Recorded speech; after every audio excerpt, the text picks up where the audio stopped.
Hey, my name's Jacqueline. Welcome back to the Mohawk Community Garden. Today I'm going to be answering some of your gardening questions. So Caitlin asked, I planted some carrots and the green tops are really big and bushy, but the actual carrots themselves are really small and thin. What am I doing wrong? So carrots that are all tops and no roots are most commonly caused by planting too closely together or not thinning in the early stages.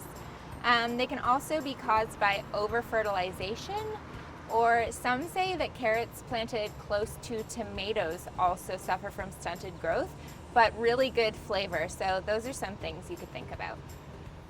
This next question is from Janice. She asks, is clover good or bad for my garden? I know it's a weed, but I've also heard it's good for nitrogen. So while clover is nitrogen rich, it also is a weed because it's not something that you've planted in your vegetable garden. So it can be quite invasive, so that means it can take over your vegetables. So you don't really want it to be planted in the same spot as the vegetables that you're trying to grow, so you should really pull it out.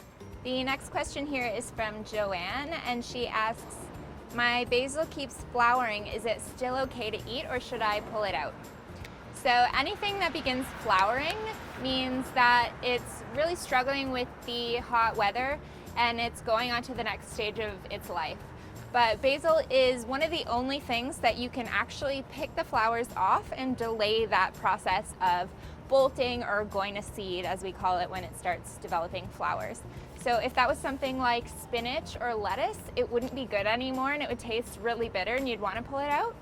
But with basil, you can actually just be diligent about picking the flowers off the top. And as long as the flavor is still good, you can really extend the life of it. So Luke asked, I planted a bunch of lettuce seeds this July when it was really hot out, but they didn't come up. What did I do wrong? So lettuce is a cool season vegetable, but there are some more heat tolerant varieties. So it really helps to refer to the seed packet for what the variety of lettuce is, as well as seed planting instructions. And the most important instruction to follow is the depth of the seed when you plant it, and that can affect whether it comes up from the soil or not. So the planting of the lettuce seed is really shallow, and you also need to make sure, especially in the early stages, that you're keeping the soil moist at all times. And to help the conditions stay cool, you also want to plant the lettuce in a shaded environment, at least in the afternoon. It needs some shade. So if you don't really have a shady area, even planting it next to taller vegetables will help. So Sean asked, when do I know my pea plants are done and no longer going to produce? So the time frame for the entire pea harvest is actually only 1 or 2 weeks from start to finish.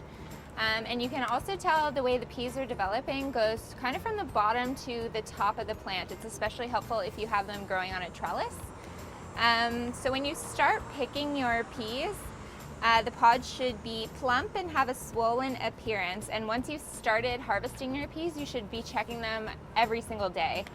And the second harvest of your peas will be ready 1 or 2 days after the first one. And then within about a week or two, it's pretty much going to be done. So this last question here is from Julia. She says, I have holes in my kale and Swiss chard. How can I prevent this in the future? So this is really common with pretty much anyone, including professional farmers that grow leafy greens. If you do want to prevent getting holes in your kale and Swiss chard, you can put a row cover over your garden when you first plant your seeds.